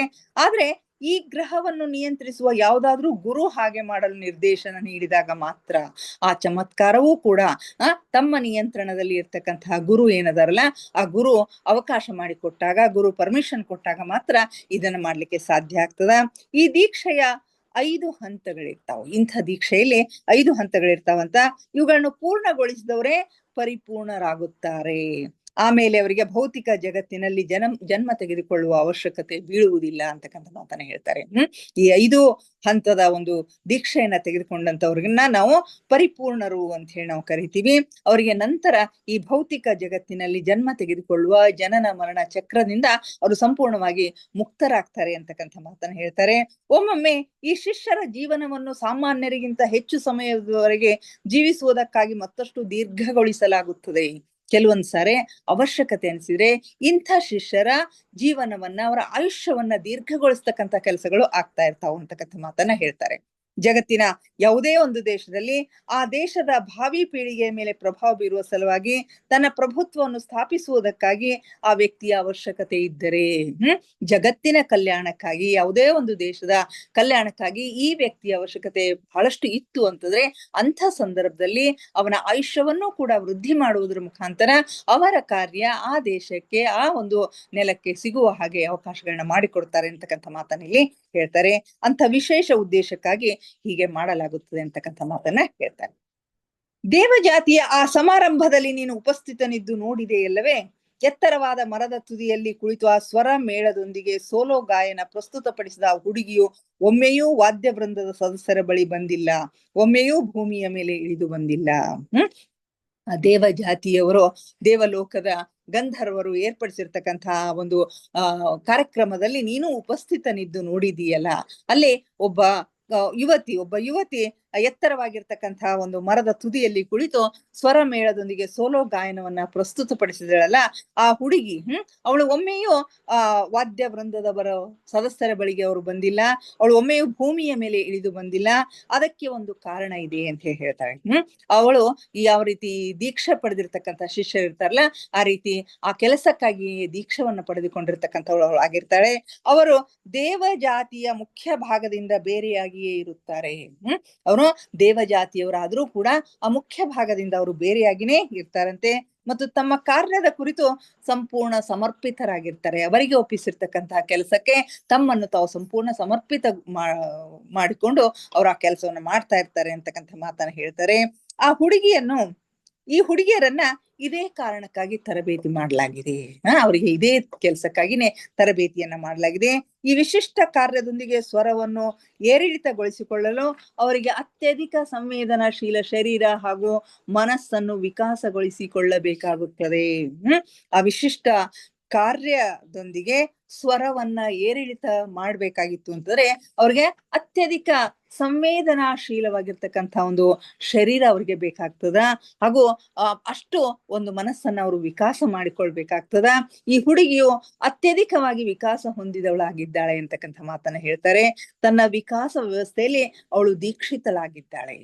ಆ ವಿಕಾಸ ವ್ಯವಸ್ಥೆಯಲ್ಲಿ ಅವಳಿಗೆ ಈ ರೀತಿಯ ವಿಶೇಷ ದೀಕ್ಷೆಯನ್ನ ಕೊಡಲಾಗಿದೆ. ಅವಳ ಹತ್ತಿರ ಸಾಮಾನ್ಯ ದೇವ ಜಾತಿಯ ಜನರಿಗಿಂತ ಎಷ್ಟೋ ಹೆಚ್ಚಿನ ಜ್ಞಾನ ಮತ್ತು ಶಕ್ತಿ ಇದೆ ಅಂತಕ್ಕಂಥ ಮಾತನ್ನ ಹೇಳ್ತಾರೆ. ಸಾಮಾನ್ಯ ದೇವ ಜಾತಿಗಿಂತಲೂ ಎಷ್ಟೋ ಪಟ್ಟು ಅಧಿಕವಾಗಿರ್ತಕ್ಕಂಥ ಒಂದು ಜ್ಞಾನ ಮತ್ತು ಶಕ್ತಿ ಅವಳಲ್ಲಿದೆ ಅಂತಕ್ಕಂಥ ಮಾತನ್ನ ಹೇಳ್ತಾರೆ. ಈ ರೀತಿ ಯಾವುದೋ ಒಂದು ವಿಶೇಷ ಕೆಲಸಕ್ಕಾಗಿ ಕಾರ್ಯಕ್ಕಾಗಿ ಅವರನ್ನ ದೀಕ್ಷಿತರನ್ನಾಗಿ ಮಾಡಿ ಆ ಕೆಲಸವನ್ನ ಮಾಡ್ಲಿಕ್ಕೆ ಹಚ್ತಾರೆ ಅಂತಕ್ಕಂಥ ಮಾತುಗಳನ್ನ ಹೇಳ್ತಾರೆ. ಅಲ್ಲಿ ಎಲ್ಲ ಕ್ರಿಯೆಗಳನ್ನು ಸಂಪನ್ನಗೊಳಿಸಿದ ಮೇಲೆ ಒಬ್ಬ ಪುರೋಹಿತನೂ ಇದ್ದನು. ಎಲ್ಲ ಕೆಲಸ ಸಂಪನ್ನವಾದ ಮೇಲೆ ಅಲ್ಲಿ ಒಬ್ಬ ಪುರೋಹಿತ ಇರ್ತಾನೆ. ಜಗತ್ತನ್ನು ಸಂಚಲನಗೊಳಿಸುವ ಶಕ್ತಿಗಳನ್ನು ಅವನು ಆಹ್ವಾನಿಸಿದನು. ಜಗತ್ತನ್ನೇ ಸಂಚಲನಗೊಳಿಸ್ತಕ್ಕಂಥ ಒಂದು ಶಕ್ತಿಯನ್ನು ಅವನು ಆಹ್ವಾನ ಮಾಡ್ತಾನೆ. ಅವನು ಕೂಡ ಅತ್ಯಧಿಕವಾಗಿ ವಿಕಾಸ ಹೊಂದಿದ ಅಧಿಕಾರ ಸ್ಥಾನದಲ್ಲಿನೇ ಇರ್ತಾನೆ. ಅವನು ಕೂಡ ಅತ್ಯಧಿಕವಾಗಿ ವಿಕಾಸ ಹೊಂದಿರ್ತಕ್ಕಂಥ ಸ್ಥಾನದಲ್ಲಿರ್ತಾನೆ. ಆದ್ರೆ ಆತ ಒಬ್ಬ ದೀಕ್ಷಿತರ ಸಮೀಪಕ್ಕೂ ಬರುವುದಿಲ್ಲ. ಅಂದ್ರೆ ದೀಕ್ಷಿತ ವಿದ್ಯಾರ್ಥಿಗಳ ಹಾಗೆ ಅವ್ರ ಸಮೀಪನೂ ಅವನು ಬರೋದಿಲ್ಲ. ಅಷ್ಟೇ ಅಲ್ಲ, ಒಬ್ಬ ಪರಿಪೂರ್ಣ ವ್ಯಕ್ತಿಯ ಶಿಷ್ಯನ ಸಮಾನ ಕೂಡ ಅವನು ಆಗಿರೋದಿಲ್ಲ. ಅದು ಅವನ ಉದ್ಯೋಗವಾಗಿದೆ. ಅವನ ಏನು ಕೆಲಸ ಮಾಡಿದ್ನಲ್ಲ ಅದು ಅವನ ಉದ್ಯೋಗವಾಗಿದೆ, ಅವನ ಕೆಲಸವಾಗಿದೆ. ಯಾವ ರೀತಿಯಾಗಿ ಕೇಂದ್ರಿತ ಸಂಗೀತ ಹಾಗೂ ಉಪಸ್ಥಿತ ಜನರ ಕೇಂದ್ರಿತ ವಿಚಾರಗಳ ಮೂಲಕ ಉತ್ಪನ್ನವಾದ ಶಕ್ತಿಯನ್ನು ಸಂಚಯನಗೊಳಿಸಿ ಅದನ್ನು ತನ್ನ ವಿಚಾರ ಶಕ್ತಿಯ ಮೂಲಕ ಭೌತಿಕ ಜಗತ್ತಿನಲ್ಲಿ ಜರುಗುತ್ತಿರುವ ಸಮ್ಮೇಳನದಲ್ಲಿ ತಲುಪಿಸಲು ಸಾಧ್ಯ ಎಂಬುದನ್ನು ಅವನಿಗೆ ಕಲಿಸಲಾಗಿದೆ. ಅವನಿಗೆ ಏನನ್ನ ಕಲಿಸಲಾಗಿದೆ, ಅವನನ್ನ ಯಾವ ಕೆಲಸಕ್ಕಾಗಿ ಅವನನ್ನ ನಿಯೋಗಿಸಲಾಗಿದೆ, ಅವನ ಉದ್ಯೋಗ ಏನು ಅಂತಂದ್ರೆ ಯಾವ ರೀತಿಯಾಗಿ ಕೇಂದ್ರಿತ ಸಂಗೀತ, ಅಲ್ಲಿ ಸಂಗೀತ ಕಾರ್ಯಕ್ರಮವನ್ನ ಆಯೋಜನೆ ಮಾಡಲಾಗಿತ್ತು. ಅಲ್ಲಿಯ ಕೇಂದ್ರಿತ ಸಂಗೀತದಿಂದ ಉತ್ಪತ್ತಿಯಾಗಿರ್ತಕ್ಕಂಥ ಶಕ್ತಿ, ಅಲ್ಲಿ ಜನರ ಕೇಂದ್ರಿತ ವಿಚಾರಗಳ ಮೂಲಕ ಉತ್ಪತ್ತಿಯಾಗಿರ್ತಕ್ಕಂಥ ಶಕ್ತಿಯನ್ನ ಸಂಚಯನಗೊಳಿಸಿ ಅದನ್ನ ಒಂದುಗೂಡಿಸಿ ಅದನ್ನು ತನ್ನ ವಿಚಾರ ಶಕ್ತಿಯ ಮೂಲಕ, ಅದರ ಜೊತೆಗೆ ತನ್ನ ವಿಚಾರ ಶಕ್ತಿಯ ಮೂಲಕ ಭೌತಿಕ ಜಗತ್ತಿನಲ್ಲಿ ನಡೀತಕ್ಕಂಥ ಒಂದು ಸಮ್ಮೇಳನದಲ್ಲಿ ಹೇಗೆ ತಲುಪಿಸ್ಲಿಕ್ಕೆ ಸಾಧ್ಯ ಅಂತಕ್ಕಂಥದ್ದನ್ನ ಅವನಿಗೆ ಕಲಿಸಲಾಗಿತ್ತು ಅಂತಕ್ಕಂಥ ಮಾತನ್ನ ಹೇಳ್ತಾರೆ. ಹೀಗಾಗಬಹುದೆಂದು ಬಹುಶಃ ನಿನಗೆ ವಿಶ್ವಾಸವಿರಲಿಕ್ಕಿಲ್ಲ. ಈ ರೀತಿ ಎಲ್ಲ ನಡೆಯುತ್ತೆ ಅಂತಂದ್ರೆ ನಿನಗೆ ವಿಶ್ವಾಸ ಬರ್ಲಿಕ್ಕಿಲ್ಲ ಮತ್ತು ನಿನಗೆ ಅದರ ಅಗತ್ಯವೂ ಕೂಡ ಇಲ್ಲ. ವಿಶ್ವಾಸ ಇದ್ರೂ ಅಷ್ಟೇ, ಬಿಟ್ರು ಅಷ್ಟೇ. ಹೀಗಾಗಲೂ ಸಾಧ್ಯವಿಲ್ಲ ಎಂದು ಹೇಳುವುದು ಇದು ಸತ್ಯ ಎಂಬುದು ಯಾರಾದ್ರೂ ಹೇಳಿದುದರ ಮೇಲೆ ವಿಶ್ವಾಸ ಬಿಡುವಷ್ಟೇ ಮೂರ್ಖತನವಾಗಿದೆ ಅಂತಂದ್ರೆ ಇದು ಸತ್ಯ. ನಂಬಿದ್ರೆ ನಂಬಬಹುದು, ಇಲ್ಲ ಅಂತಂದ್ರೆ ಇಲ್ಲ ಅಂತಕ್ಕಂಥ ಮಾತನ್ನ ಇಲ್ಲಿ ಹೇಳ್ತಾರೆ. ಇನ್ನು ಡೆಫ್ನಿಯು ತನ್ನ ಮನೆಯನ್ನು ನೋಡಲು ಅವಕಾಶ ನೀಡಿದ್ದು ನನಗೆ ಬಹಳ ಹಿತವೆನಿಸಿತು. ಡೆಫ್ನಿ ತನ್ನ ಮನೆಗೆ ಕರ್ಕೊಂಡು ಹೋಗಿ ನಮ್ಮನ್ನೆಲ್ಲ ಉಪಚಾರ ಮಾಡಿರೋದಷ್ಟೇ ಅದೆಲ್ಲವನ್ನು ತೋರಿಸಿರೋದು ಕೂಡ ನನಗೆ ಬಹಳಷ್ಟು ಹಿತ ಅನಿಸ್ತು ಅಂತ ಹೇಳ್ತಾರೆ. ಯಾಕಂದ್ರೆ ಅವಳೆಂದು ಅಕಾಡೆಮಿಯಲ್ಲಿ ತನ್ನ ಕೋಣೆಯಲ್ಲಿ ಸಿಗೋದಿಲ್ಲ ಅಂತಕ್ಕಂಥದ್ದು ನನಗೆ ಗೊತ್ತು. ಆದ್ದರಿಂದ ಅವಳ ಮನೆಗೆ ಕರ್ಕೊಂಡು ಹೋಗಿದ್ದಾರೆ. ನೀನು ಮುಂದಿನ ಪ್ರಯಾಣದಲ್ಲಿ ಅವಳ ಮನೆಯಲ್ಲಿನೇ ಭೇಟಿ ಆಗ್ಬಹುದು ಅಂತಕ್ಕಂಥ ಸಂಗತಿಗಳನ್ನ ಹೇಳ್ತಾರೆ. ಡೆಫ್ನಿಯ ಮನೆ ಇರ್ತಕ್ಕಂಥ ಇಳಿಜಾರು ಪ್ರದೇಶದಲ್ಲಿ ಇನ್ನಿಷ್ಟು ಬಹಳಷ್ಟು ಜನರು ಇರ್ತಾರೆ. ಅದು ನಿನಗೂ ಗೊತ್ತು. ನೀನು ಅವರಲ್ಲಿ ಕೆಲವರನ್ನು ಭೇಟಿಯಾಗಿ ಮಾತನಾಡಬೇಕು ಅಂತ ಹೇಳಿ ನಾನು ಬಯಸ್ತೀನಿ. ಆ ಜನರನ್ನ ನೀನು ಭೇಟಿಯಾಗಿ ಮಾತನಾಡಬೇಕು. ಯಾಕಂತಂದ್ರೆ ಈ ಜಗತ್ತಿನಲ್ಲಿರುವಾಗಲೇ ಶರೀರದಿಂದ ಹೊರಬಂದು ಜೀವನವನ್ನು ಜೀವಿಸುವ ನಿನ್ನ ಕಥೆ ಮತ್ತು ಪ್ರಯತ್ನಗಳು ಬಹಳಷ್ಟು ಜನರಿಗೆ ರೋಚಕವಷ್ಟೇ ಅಲ್ಲ, ತುಂಬಾ ಸಹಾಯಕವೂ ಆಗ್ತವೆ. ಪೀಟರ್ ರೆಶ್ಲು ಅವರ ಜೀವನ, ಅವರ ಬದುಕು ಏನದ, ಅವರ ಕಥೆ ಏನದಲ್ಲ, ಅವರ ಪ್ರಯತ್ನ, ಇದುವರೆಗಿನ ಪ್ರಯತ್ನ ಏನದ, ಇದು ಮತ್ತೊಬ್ಬರಿಗೆ ರೋಚಕ ಅಷ್ಟೇ ಅಲ್ಲ, ಅದು ಸಹಾಯಕ ಆಗ್ತದ. ಯಾಕಂತಂದ್ರೆ ಜಗತ್ತಿನಲ್ಲಿ ಇರುವಾಗಲೇ ಶರೀರದಿಂದ ಹೊರಬಂದು ಸೂಕ್ಷ್ಮ ಲೋಕದ ಜೀವನವನ್ನ ನೀನು ನೋಡ್ತಾ ಇದೀಯಾ, ಸೂಕ್ಷ್ಮ ಲೋಕದಲ್ಲಿ ಏನೆಲ್ಲ ಜರುಗ್ತಾ ಇದೆ, ಏನೆಲ್ಲ ನಡೀತಾ ಇದೆ ಅಂತಕ್ಕಂಥದ್ದನ್ನ ನೀನ್ ನೋಡ್ತಾ ಇದೀಯಾ. ಸೊ ಇಂಥ ನಿನ್ನ ಕಥೆ ಮತ್ತು ನಿನ್ನ ಪ್ರಯತ್ನ, ಈ ಒಂದು ಕೆಲಸವನ್ನ ಯಶಸ್ವಿಗೊಳಿಸುವಲ್ಲಿ ನಿನ್ನ ಪ್ರಯತ್ನ ಇವೇನದಾವಲ್ಲ, ಇವು ಬಹಳಷ್ಟು ಜನರಿಗೆ ಗೊತ್ತಾಗ್ಬೇಕು. ಅವರಿಗೆ ಅದು ರೋಚಕ ಅಷ್ಟೇ ಅಲ್ದೇನೆ ಅವರಿಗೆ ಸಾಕಷ್ಟು ಸಹಾಯವನ್ನ ಮಾಡ್ತದ ಅಂತಕ್ಕಂಥ ಮಾತನ್ನ ಇಲ್ಲಿ ಹೇಳ್ತಾರೆ. ಬಹಳಷ್ಟು ಜನರು ನಿನ್ನಷ್ಟು ವಿಕಾಸ ಹೊಂದಿಲ್ಲ, ನಿನ್ನಷ್ಟು ವಿಕಾಸವನ್ನ ಹೊಂದಿಲ್ಲ ಬಹಳಷ್ಟು ಜನರು. ನಿನಗೆ ಬಂದಿರುವಂತೆ ಅವರಿಗೆ ಅವಕಾಶಗಳು, ವಿಪುಲವಾದ ಅವಕಾಶಗಳು ಕೂಡ ಬಂದಿಲ್ಲ. ನಿನಗೆ ಸಿಕ್ಕಂತ ಅವಕಾಶ ಹಿಂದಿನ ಜನ್ಮಗಳಲ್ಲಿ ಇಂಥ ವಿಕಾಸದ ಪ್ರಸಂಗಗಳು ಅವರ ಜೀವನದಲ್ಲಿ ಬಂದಿಲ್ಲ. ಅವುಗಳಿಂದಾಗಿ ನಿನಗೆ ಈ ಜನ್ಮದಲ್ಲಿ ವಿಶೇಷ ಶಿಕ್ಷಣವನ್ನ ನೀಡಲಾಗಿದೆ. ಇದೆಲ್ಲವನ್ನು ನಿನಗೆ ಕಲಿಸಿರುವುದು ನಿನ್ನ ಸೌಭಾಗ್ಯವಾಗಿದೆ. ಇದೆಲ್ಲವನ್ನು ಪಡೆದಿರ್ತಕ್ಕಂಥದ್ದು ಇದು ನಿನ್ನ ಸೌಭಾಗ್ಯವಾಗಿದೆ ಅಂತಕ್ಕಂಥ ಮಾತನ್ನ ಹೇಳ್ತಾರೆ. ಈಗ ನೀನು ಇತರರಿಗೂ ಈ ಜ್ಞಾನವನ್ನ ಕಲಿಸಲು ಸಿದ್ಧನಾಗಬೇಕು. ಈ ಜ್ಞಾನವನ್ನ ಕೇವಲ ನಿನ್ನಗೊಬ್ಬನಿಗೆ ಕಲಿಸ್ಲಿಕ್ಕಾಗಿ ಕೊಟ್ಟಿಲ್ಲ, ಇದನ್ನ ನೀನು ಇತರಿಗೂ ಪ್ರಸಾರ ಮಾಡ್ಬೇಕು, ಇತರಿಗೂ ಕಲಿಸ್ಲಿಕ್ಕೆ ನೀನು ಸಿದ್ಧನಾಗ್ಬೇಕು. ನಮ್ಮಿಬ್ಬರಲ್ಲಿ ಜರುಗುತ್ತಿರುವ ಈ ಸಂಭಾಷಣೆಯನ್ನು ಹಾಗೂ ಸೂಕ್ಷ್ಮ ಲೋಕದ ನಿನ್ನ ಯಾತ್ರೆಗಳ ವಿವರಣೆಗಳನ್ನು ಒಂದು ಪುಸ್ತಕ ರೂಪದಲ್ಲಿ ಪ್ರಕಟಿಸುವ ನಿನ್ನ ಯೋಚನೆಯು ಪ್ರಶಂಸನೀಯವಾಗಿದೆ. ನಮ್ಮಿಬ್ಬರ ನಡುವೆ ಜರುಗಿರ್ತಕ್ಕಂಥ ಎಲ್ಲ ಮಾತುಕತೆಗಳನ್ನ ಮತ್ತು ಸೂಕ್ಷ್ಮ ಲೋಕದಲ್ಲಿ ಏನೆಲ್ಲವನ್ನು ನೀನು ನೋಡಿದೆ, ಏನೆಲ್ಲವನ್ನು ನೀನು ಅನುಭವಿಸಿದೆ ಅಂತಕ್ಕಂಥ ಒಂದು ಎಲ್ಲ ಟಿಪ್ಪಣಿಗಳನ್ನ ನೀನು ಈಗಾಗಲೇ ಬರೆದಿದ್ದೀಯಾ. ಅದನ್ನ ಒಂದು ಪುಸ್ತಕ ರೂಪದಲ್ಲಿ ಪ್ರಕಟಣೆ ಮಾಡ್ತೀನಿ ಅಂತಕ್ಕಂಥ ಒಂದು ಯೋಜನೆಯನ್ನು ನೀನು ಹಾಕೊಂಡಿದ್ದೀಯಾ. ಇದು ಪ್ರಶಂಸನೀಯವಾಗಿರ್ತಕ್ಕಂಥ ಒಂದು ಯೋಜನೆಯಾಗಿದೆ. ಆದ್ರೆ ಇದರಿಂದ ಜಗತ್ತಿನಲ್ಲಿ ಬದುಕಿರುವವರಿಗೆ ಅಷ್ಟೇ ಸಹಾಯವಾಗುವುದು. ಇದರಿಂದ ಜಗತ್ತಿನಲ್ಲಿ ಬದುಕಿರುವವರಿಗೆ ಅಷ್ಟೇ ಸಹಾಯ ಆಗ್ತದ. ಆದ್ರೆ ಈಗ ನಾನು ನಿನಗೆ ಹೇಳುತ್ತಿರುವುದು, ಈಗ ಮುಂದಿನ ಸಂಗತಿಗಳು ನಾನು ನಿನಗೆ ಏನ್ ಹೇಳ್ತಾ ಇದ್ದೀನಲ್ಲ ಮತ್ತು ಇನ್ನು ಮುಂದೆ ಹೇಳುವುದು ಕೇವಲ ನಿನ್ನ ಕಿವಿಗೆ ಮಾತ್ರ ಸೀಮಿತ ಆಗಿರಬಾರದು. ಈ ಮಾತುಗಳನ್ನ ಕೇಳಲು ಮತ್ತು ತಿಳಿದುಕೊಳ್ಳಲು ಬಯಸುವವರೆಲ್ಲರ ಕಿವಿಗಳವರೆಗೆ ಇವುಗಳನ್ನ ತಲುಪಿಸುವ ಜವಾಬ್ದಾರಿ ನಿನ್ನದು. ನಾನು ಇನ್ನು ಮುಂದೆ ಹೇಳ್ತಕ್ಕಂಥ ವಿಷಯಗಳು, ನಮ್ಮ ಇಬ್ಬರ ನಡುವೆ ನಡೀತಕ್ಕಂಥ ಮಾತುಕತೆಗಳು ಕೇವಲ ನಿನ್ನ ಕಿವಿಗೆ ಮಾತ್ರ, ಅಷ್ಟಕ್ಕೆ ಮಾತ್ರ ಸೀಮಿತ ಆಗಬಾರದು. ಈತರು ಯಾರು ಈ ವಿಷಯಗಳನ್ನ ತಿಳ್ಕೊಳ್ಳಿಕ್ಕೆ ಬಯಸ್ತಾರೋ, ಯಾರು ಇದನ್ನ ಕೇಳಲಿಕ್ಕೆ ಬಯಸ್ತಾರೋ ಅವರವರೆಗೆ ಅವು ತಲುಪಿಸ್ತಕ್ಕಂಥ ಒಂದು ಜವಾಬ್ದಾರಿ ನಿನ್ನದಾಗಿದೆ. ಅದರಲ್ಲಿನೂ ಕೂಡ ಕೆಲವೊಂದು ಮಾತುಗಳನ್ನು ಗುಪ್ತವಾಗಿಡ್ಲಿಕ್ಕೆ ನಾನು ನಿನಗೆ ಹೇಳ್ತಾ ಇದ್ದೀನಿ. ಯಾಕಂತಂದ್ರೆ ಅಂಥ ಜ್ಞಾನವನ್ನು ಹೊಂದಿದವರು ಸ್ವಾರ್ಥದಿಂದ ಇದನ್ನ ಉಪಯೋಗಿಸಿದ್ರು ಅಂತಂದ್ರೆ ಅದರಿಂದ ಇತರರಿಗೆ ಹಾನಿ ಉಂಟು ಆಗ್ತಕ್ಕಂತಹ ಸಾಧ್ಯತೆ ಇರ್ತದ. ಹೀಗಾಗಿ ಕೆಲವೊಂದು ವಿಷಯಗಳನ್ನ ಗೌಪ್ಯವಾಗಿ ಇಡಬೇಕು ಅಂತಕ್ಕಂಥ ಮಾತನ್ನು ನಿನಗೆ ಹೇಳ್ತಾ ಇದ್ದೀನಿ.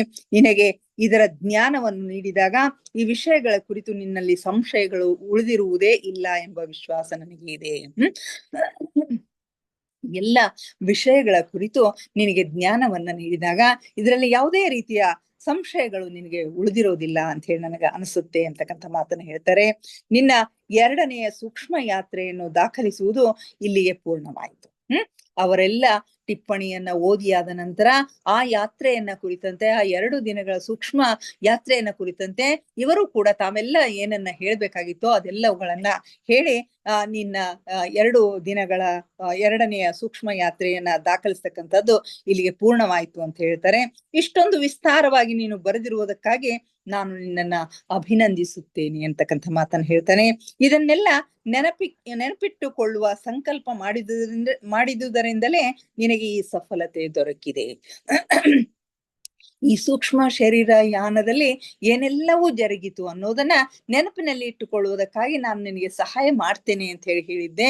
ಅಷ್ಟಕ್ಕೂ ಹೊರತಾಗಿ ನೀನು ಕೂಡ ಎಲ್ಲವನ್ನ ಜ್ಞಾಪಕದಲ್ಲಿ ಇಟ್ಕೊಳ್ಬೇಕು ಅಂತಕ್ಕಂಥ ಒಂದು ದೃಢವಾದ ಸಂಕಲ್ಪವನ್ನ ಮಾಡ್ಕೊಂಡಿದ್ಯಾ. ಆ ಸಂಕಲ್ಪಕ್ಕಾಗಿ ನಿನಗೆ ನಾನು ಧನ್ಯವಾದಗಳನ್ನ ಅರ್ಪಿಸ್ತೀನಿ. ಈ ಸಂಕಲ್ಪದಿಂದನೇ ನಿನಗೆ ಸಫಲತೆ ದೊರೆತಿದೆ ಅಂತ ಹೇಳ್ತಾರೆ. ನಿನ್ನೆಲ್ಲ ಬಿಕ್ಕಟ್ಟುಗಳಿಗೆ ನಿನ್ನ ಈ ಇಚ್ಛಾಶಕ್ತಿ ಏನದ, ಈ ಒಂದು ಇಚ್ಛಾಶಕ್ತಿ ಏನದಲ್ಲ, ಇದು ಖುಲ್ ಜಾ ಸಿಮ್ ಸಿಮ್ ಆಗಿದೆ ಅಂತ ಹೇಳ್ತಾರೆ. ನಿನ್ನೆಲ್ಲ ಬಿಕ್ಕಟ್ಟುಗಳಿಗೆ, ನಿನ್ನೆಲ್ಲ ತೊಂದರೆಗಳಿಗೆ ನಿನ್ನ ಇಚ್ಛಾಶಕ್ತಿಯೇ ಖುಲ್ ಜಾ ಸಿಮ್ ಸಿಮ್ ಆಗಿದೆ ಎಂಬುದನ್ನು ನೀನೀಗ ತಿಳಿದುಕೊಳ್ಳಬಹುದು. ನೀನು ಸಫಲತೆಯನ್ನು ಹೊಂದಿರುವುದು ಭವಿಷ್ಯದಲ್ಲಿಯೂ ಮುಂದುವರಿಯುತ್ತದೆ. ಇದೇ ರೀತಿಯ ಸಫಲತೆಯನ್ನ, ಇದೇ ರೀತಿಯ ಯಶಸ್ಸನ್ನ, ಇದೇ ರೀತಿಯ ಸಕ್ಸಸ್ ಅನ್ನ ನಿನ್ನ ಮುಂದಿನ ಸೂಕ್ಷ್ಮ ಶರೀರ ಯಾನದಲ್ಲಿಯೂ ಕೂಡ ನೀನು ಪಡೀತೀಯ ಅಂತಕ್ಕಂಥ ಮಾತುಗಳನ್ನ ಇಲ್ಲಿ ಗುರುಗಳು ಪೀಟರ್ ರಶ್ಲೋ ಅವರಿಗೆ ಹೇಳ್ತಾರೆ. ಆಗ ನೀನು ತಿಳಿದುಕೊಳ್ಳಲು ಸಾಧ್ಯವಾಗದೇ ಇದ್ದಂಥ ಕೇವಲ ಒಂದೇ ಒಂದು ಮಹತ್ವದ ಸಂಗತಿಯ ವಿವರಣೆ ನೀಡುವುದನ್ನು ನೀನು ಮರೆತಿರುವೆ. ಇಷ್ಟೆಲ್ಲವನ್ನ ಹೇಳಿಯಾದ ನಂತರ ಒಂದೇ ಒಂದು ಸಂಗತಿಯನ್ನ ನೀನು ಮರ್ತಿದೀಯಾ ಅಂತಕ್ಕಂಥ ಮಾತನ್ನ ಹೇಳ್ತಾರೆ. ಆ ಒಂದು ಸಂಗತಿ ಏನು? ಒಂದು ಮಹತ್ವಪೂರ್ಣ ಸಂಗತಿಯ ವಿವರಣೆಯನ್ನ ನೀಡುವುದನ್ನ ನೀನು ಮರ್ತಿದೀಯಾ. ಅದೇನೆಂದರೆ, ಆ ಬಯಲು ವನ ಮೈದಾನದಲ್ಲಿ ಉತ್ಸವ ನಡೆದಾಗ ದೇವಜಾತಿಯ 106 ಸದಸ್ಯರು ಆರಾಮವಾಗಿ ಗಾಳಿಯಲ್ಲಿ ತೇಲಾಡ್ತಾ ಇದ್ರು. ಆ ದೇವಜಾತಿ, ಗಂಧರ್ವ ಜಾತಿಯವರು, ಗಂಧರ್ವ ಲೋಕಕ್ಕೆ ಸೇರಿರ್ತಕ್ಕಂಥ ಆ ಜನರು ಏರ್ಪಡಿಸಿರ್ತಕ್ಕಂತಹ ಒಂದು ಉತ್ಸವ, ಬಯಲು ಮೈದಾನದಲ್ಲಿ ಏರ್ಪಡಿಸಿರ್ತಕ್ಕಂತಹ ಉತ್ಸವ ನಡೆದಾಗ ದೇವಜಾತಿಯ 106 ಸದಸ್ಯರು ಅಲ್ಲಿ ಗಾಳಿಯಲ್ಲಿ ತೇಲಾಡ್ತಾ ಇದ್ರಂತ, ಅಥವಾ ಅವರು ಗಾಳಿಯಲ್ಲಿ ಓಲಾಡ್ತಾ ಇದ್ರು ಅಂತ ಹೇಳ್ಬೋದು. ಆ ವನ ಮಾರ್ಗದ 4 ಕಡೆ ದಟ್ಟ ಗಿಡ ಮರಗಳಿರುವ, ಅವುಗಳಿಂದ ದಟ್ಟ ಗಿಡ ಮರಗಳಲ್ಲಿ ಅವುಗಳ 15ರಿಂದ 20 ಅಡಿಗಳ ಮೇಲೆ ಅವರು ಆರಾಮವಾಗಿ ಅಡ್ಡಾಡ್ತಾ ಇದ್ರು. ಆ ಬಯಲು ಪ್ರದೇಶದಲ್ಲಿ ದಟ್ಟವಾಗಿರ್ತಕ್ಕಂಥ ಗಿಡ ಮರಗಳಿದ್ವು. ಆ ಮರಗಳ ಮೇಲೆ 15ರಿಂದ 20 ಅಡಿಗಳ ಮೇಲೆ ಅವರು ಆರಾಮವಾಗಿ ಅಡ್ಡಾಡ್ತಾ ಇದ್ರು. ಸಾಮಾನ್ಯವಾಗಿ ಭೌತಿಕ ಜಗತ್ತಿನಲ್ಲಿ ದೊಡ್ಡ ದೊಡ್ಡ ಚರ್ಚುಗಳಲ್ಲಿ ಕಾಣಬರುವಂತೆ ಅವರು ಕೇವಲ ದರ್ಶಕರಾಗಿರ್ಲಿಲ್ಲ.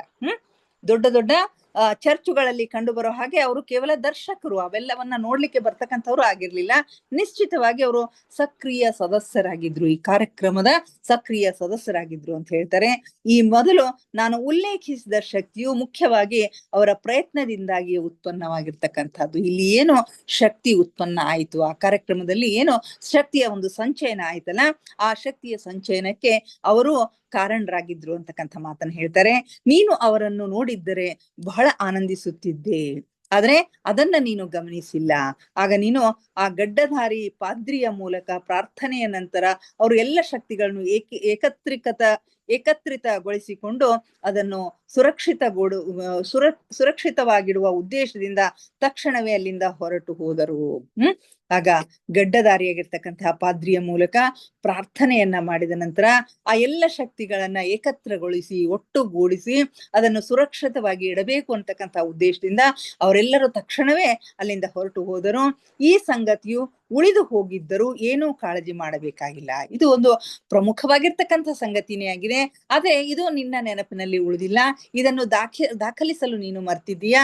ಆದ್ರೂ ಕೂಡ ಏನೂ ಕಾಳಜಿ ಮಾಡಬೇಕಾಗಿರ್ತಕ್ಕಂಥ ಅವಶ್ಯಕತೆ ಇಲ್ಲ, ಏಕೆಂದ್ರೆ ನೀನು ಬಹಳ ಉತ್ತಮವಾದ ವಿವರಣೆಗಳನ್ನು ನೀಡಿರುವೆ ಎಂದು ನಾನು ವಿಶ್ವಾಸದಿಂದ ಹೇಳ್ತೀನಿ. ಇದುವರೆಗೆ ನೀನು ನೀಡಿರ್ತಕ್ಕಂಥ ಒಂದು ವಿವರಣೆ ಏನದಲ್ಲ, ಅದು ಬಹಳಷ್ಟು ಉತ್ತಮವಾಗಿರ್ತಕ್ಕಂಥದ್ದು. ಸಾಮಾನ್ಯವಾಗಿ ಏಕಕಾಲಕ್ಕೆ ಅಂದ್ರೆ ಮೊದಲ ಪ್ರಯತ್ನದಲ್ಲಿ ಇಷ್ಟೊಂದು ಒಳ್ಳೆಯ ರೀತಿಯಿಂದ ಟಿಪ್ಪಣಿ ಮಾಡ್ತಕ್ಕಂಥದ್ದು ಬಹಳಷ್ಟು ಜನರಿಗೆ ಸಾಧ್ಯ ಆಗೋದಿಲ್ಲ. ಆ ಕೆಲಸವನ್ನು ನೀನು ಮಾಡಿದ್ದೀಯಾ ಅಂತಕ್ಕಂಥ ಒಂದು ಮಾತನ್ನ ಹೇಳ್ತಾರೆ. ಇಲ್ಲಿಗೆ ಇವತ್ತಿನ ಸ್ವಾಧ್ಯಾಯವನ್ನ ಮುಗಿಸೋಣ ಮಾಸ್ಟರ್ಸ್. ಮುಂದಿನ ಸಂಗತಿಗಳನ್ನ ನಾಳೆ ಚರ್ಚೆ ಮಾಡೋಣ. ಸಮಯ ಆಗ್ತಾ ಇದೆ, ದಯವಿಟ್ಟು ಎಲ್ಲರೂ ಧ್ಯಾನಕ್ಕೆ ಸಿದ್ಧರಾಗಿ.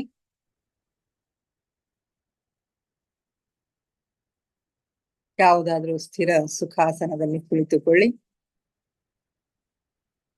ಚೇರ್ ಮೇಲೆ ಕುಳಿತಿರೋ ಕಾಲುಗಳನ್ನ ಕ್ರಾಸ್ ಮಾಡ್ಕೊಡ್ರಿ. ಕೈ ಬೆರಳುಗಳನ್ನ ಒಂದ್ರೊಳಗೊಂದು ಸೇರಿಸ್ಕೊಡ್ರಿ. ಕನ್ನಡಕ ತೆಗೀರಿ. ಕಣ್ಣುಗಳನ್ನ ನಿಧಾನವಾಗಿ ಮುಚ್ಚಿ. ಮುಖದ ಮೇಲೆ ಮಂದಹಾಸವಿರಲಿ. ದೇಹದ ಯಾವ ಭಾಗದಲ್ಲಿಯೂ ಬಿಗಿತ ಬೇಡ. Relax relax relax please.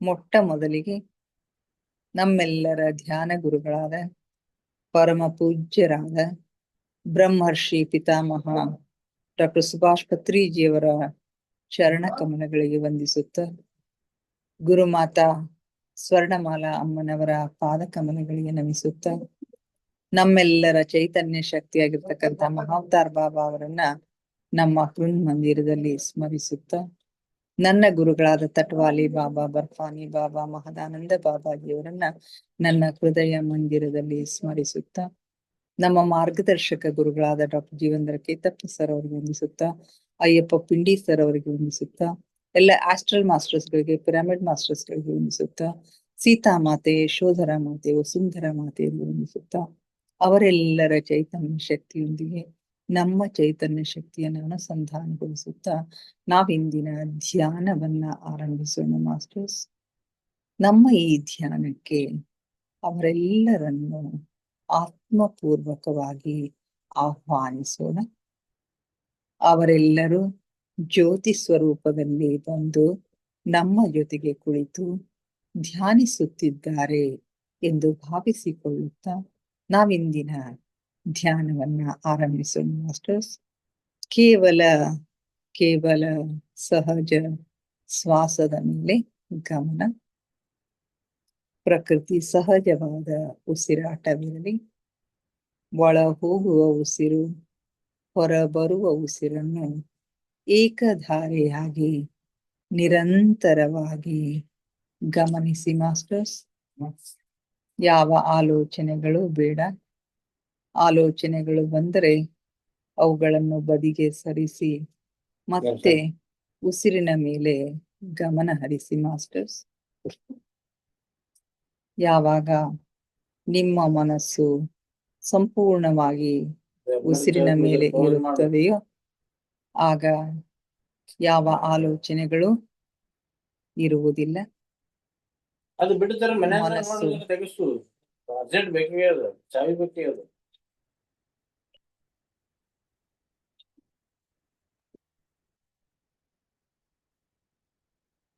Sorry master, ಸ್ವಲ್ಪ ಧ್ಯಾನ.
ಸಾರಿ ಮಾಸ್ಟರ್ಸ್, ಧ್ಯಾನವನ್ನ ಮುಂದುವರಿಸೋಣ.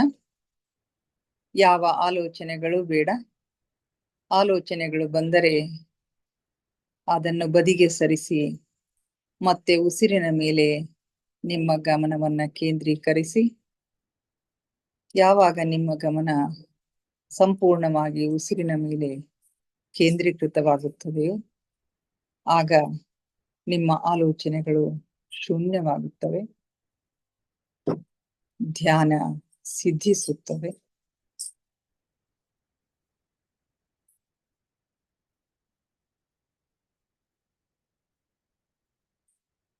ನಮ್ಮ ಉಚ್ಛ್ವಾಸ ನಿಶ್ವಾಸದ ಮಧ್ಯದ ಬಿಂದು, ಅದುವೇ ಧ್ಯಾನ ಬಿಂದು, ಅದುವೇ ಶೂನ್ಯ ಬಿಂದು.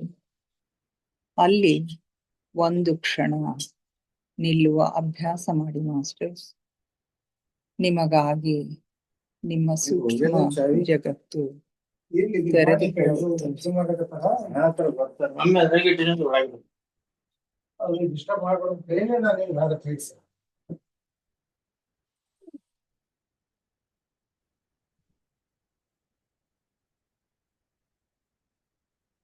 ಆಲಿಸಿ ಆಲಿಸಿ ಸೂಕ್ಷ್ಮನಾದಗಳನ್ನು, ಸೂಕ್ಷ್ಮ ಸ್ವರಗಳನ್ನು ಆಲಿಸಿ.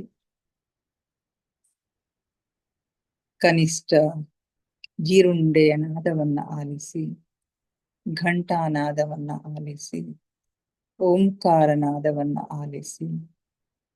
ನೀವೆಷ್ಟು ಸೂಕ್ಷ್ಮಗಳನ್ನು ಆಲಿಸಲು ಸಮರ್ಥರಾಗಿರೋ ಅಷ್ಟು ನಿಮ್ಮ ಒಳ ಜಗತ್ತಿನ ಆಗುಹೋಗುಗಳು, ಸೂಕ್ಷ್ಮ ಲೋಕದ ಆಗುಹೋಗುಗಳು ನಿಮ್ಮ ಗಮನಕ್ಕೆ ಸ್ಪಷ್ಟವಾಗಿ ಗೋಚರಿಸುತ್ತವೆ ಮಾಸ್ಟರ್ಸ್.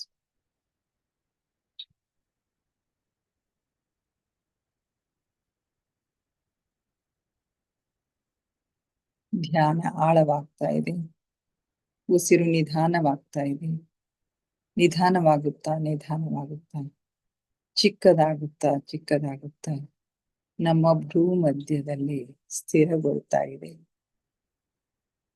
ಅಲ್ಲಿ ನಮ್ಮ ಆಜ್ಞಾ ಚಕ್ರ ಆಕ್ಟಿವೇಟ್ ಆಗ್ತಾ ಇದೆ. ಹಲವು ದೃಶ್ಯಗಳು ಹಲವು ಬಣ್ಣಗಳು ನಮಗಾಗಿ ತೆರೆದುಕೊಳ್ಳುತ್ತವೆ ಮಾಸ್ಟರ್ಸ್.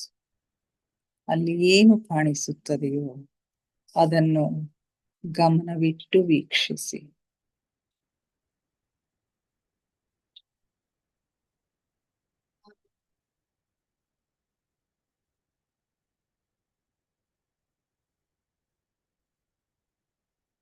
ಆಳವಾದ ಧ್ಯಾನದ ಹಾಲ್ಗಡಲಿನಲ್ಲಿ ನಿಮ್ಮನ್ನು ನೀವು ಮುಳುಗಿಸಿ ಮಾಸ್ಟರ್ಸ್.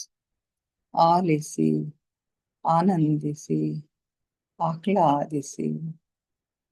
ಆ ಪರಮ ಸಖ್ಯವನ್ನ, ಪರಮಾತ್ಮನ ಸಾನ್ನಿಧ್ಯವನ್ನ ಅನುಭವಿಸಿ ಮಾಸ್ಟರ್ಸ್. ಆ ಪರಮ ಪ್ರಕಾಶದೊಂದಿಗೆ, ಪರಂಜ್ಯೋತಿಯೊಂದಿಗೆ ಲೀನವಾಗಿ ಮಾಸ್ಟರ್ಸ್.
ಕೊನೆಯ 5 ನಿಮಿಷ ಮಾಸ್ಟರ್ಸ್.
ಕೊನೆ 2 ನಿಮಿಷ masters.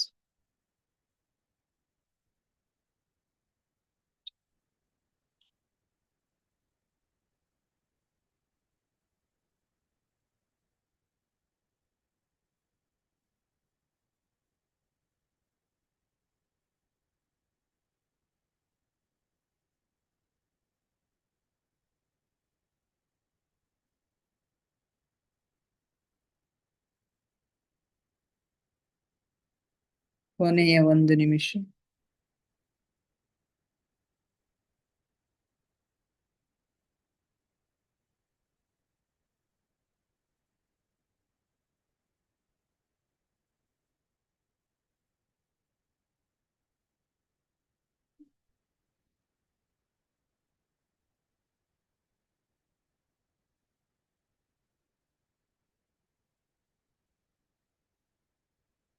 Thirty seconds.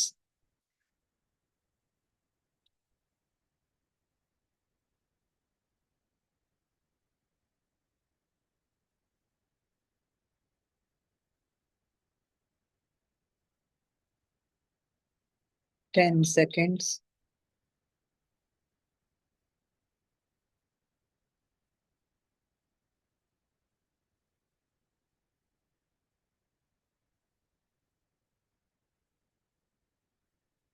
Five, four, three, two, one, zero. ನಿಧಾನವಾಗಿ ನಿಮ್ಮ ಕೈ ಬೆರಳುಗಳನ್ನ ಬಿಡಿಸ್ಕೊಂಡು ಕಣ್ಣುಗಳ ಮೇಲೆ ಇಟ್ಕೊಳ್ಳಿ ಮಾಸ್ಟರ್ಸ್. 5 seconds. 5, 4, 3, 2, 1, 0. ನಿಧಾನವಾಗಿ ನಿಮ್ಮ ಕಣ್ಣುಗಳ ಮೇಲಿನ ಕೈಗಳನ್ನ ತೆಗೆಯಿರಿ. ಕಣ್ಣುಗಳನ್ನು ನಿಧಾನವಾಗಿ ಓಪನ್ ಮಾಡಿ masters. Thank you, thank you, thank you everybody. ನಮ್ಮ ಧ್ಯಾನಕ್ಕೆ ಶಕ್ತಿಯನ್ನ ನೀಡಿ ನಮ್ಮೊಂದಿಗೆ ಕುಳಿತು ಧ್ಯಾನ ಮಾಡಿದ ಎಲ್ಲ ಮಾಸ್ಟರ್ಸ್ಗಳಿಗೆ ಅನಂತ ಕೋಟಿ ಕೋಟಿ ಧನ್ಯವಾದಗಳನ್ನ ಅರ್ಪಿಸುತ್ತಾ, ನನ್ನೊಂದಿಗೆ ಧ್ಯಾನಿಸಿದ ತಮಗೆಲ್ಲರಿಗೂ ಮತ್ತೊಮ್ಮೆ ಧನ್ಯವಾದಗಳನ್ನ ಅರ್ಪಿಸುತ್ತಾ, thank you, thank you, thank you everybody.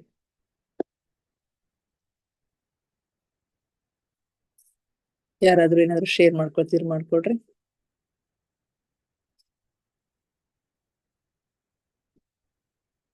Hello. Hello madam. ಹಾ ಮೇಡಮ್ ಹೇಳ್ರಿ ಮೇಡಮ್. ಧ್ಯಾನ ಸ್ವಾಧ್ಯಾಯ ಎಲ್ಲ ಚಲೋ ಮೇಡಮ್. ಸ್ವಾಧ್ಯಾಯ 9:25 ಮುಗ್ಸಾನೇನೋ ಅಂತ ಅನಸ್ತದ್ರಿ ಒಮ್ಮಮ್ಮ. ನಿಮ್ಗೆ ಜಲ್ದಿ ಧ್ಯಾನ ಹತ್ತದ, ನಮಗ್ ಸ್ವಲ್ಪ ಹಿಂಗೆಲ್ಲ ಹೆಂಗ್ ಹತ್ತಿ ಹೌದೌದು ಹೌದು ಅದೇ ಸ್ವಲ್ಪ 5 ನಿಮಿಷ 9:25 ಮುಗಿಸ್ರಿ ಮೇಡಮ್. ಮುಗಿಸನ್ರಿ? ಇಲ್ಲ ನಡೀತದೆ. ಒಂದ್ಸಲ ಹೇಳಿದ್ರು ಈ ಕಡೆ ಅದು ಕಡಿಮೆ ಮಾಡಿ ಇದು ಜಾಸ್ತಿ ಮಾಡ್ರಿ ಮೆಡಿಟೇಷನ್ ಟೈಮ್ ಅಂತ.